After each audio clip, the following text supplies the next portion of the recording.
Dans la salle à manger, la famille Glatzel les attend, silencieuse et lessivée. David est là, recroquevillé dans le coin, les yeux mi-clos.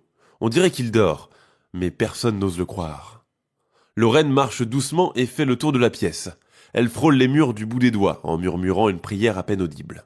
Puis, elle s'arrête, les pupilles figées vers le plafond. C'est comme si quelque chose l'appelait.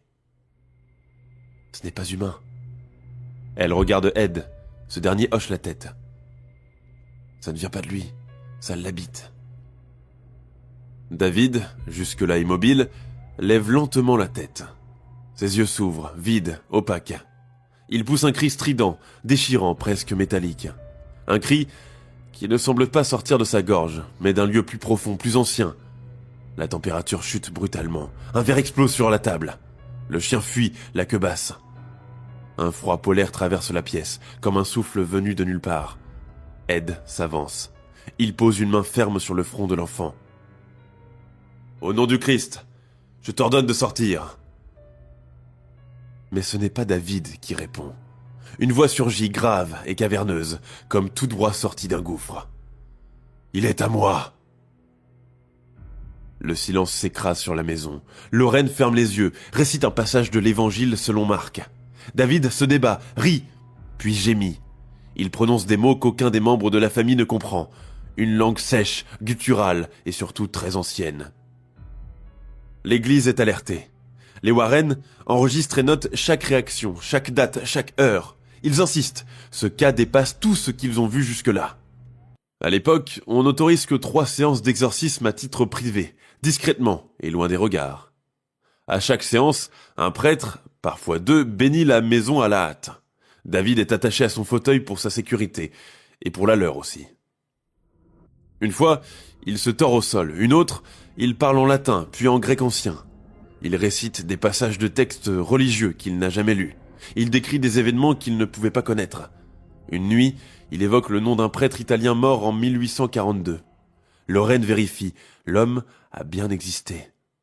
Ça vous donne des frissons, n'est-ce pas? Attendez d'entendre la suite. Une autre fois, le corps de David se soulève littéralement. Son dos forme un arc, ses talons décollent du sol. Ed hurle un commandement. Le garçon retombe, inerte. Il ne se souvient de rien.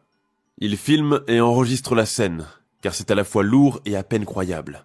Malgré cela, aucune preuve ne convainc les sceptiques. Et vous savez pourquoi? Eh bien, parce qu'au moment de divulguer la vérité, les bandes se brouillent sans raison. Les images s'effacent.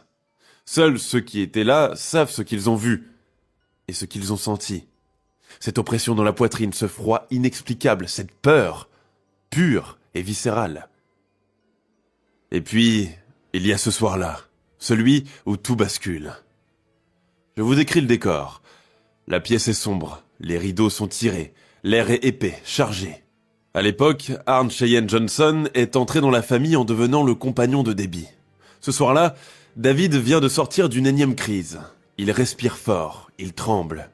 Debbie, sa sœur, le tient contre elle, en larmes. Arne Cheyenne vient en renfort et entre dans la pièce. Il n'a pas l'air inquiet, mais plutôt déterminé et très calme.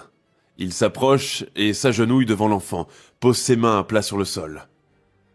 « Laisse-le tranquille », dit Arne au garçon. David lève lentement la tête, son regard est absent. « Prends-moi, c'est moi que tu veux, pas lui », répète Arne. Personne ne réagit tout de suite, comme si le temps se figeait. Lorraine, présente ce jour-là, s'avance, veut l'arrêter, mais trop tard.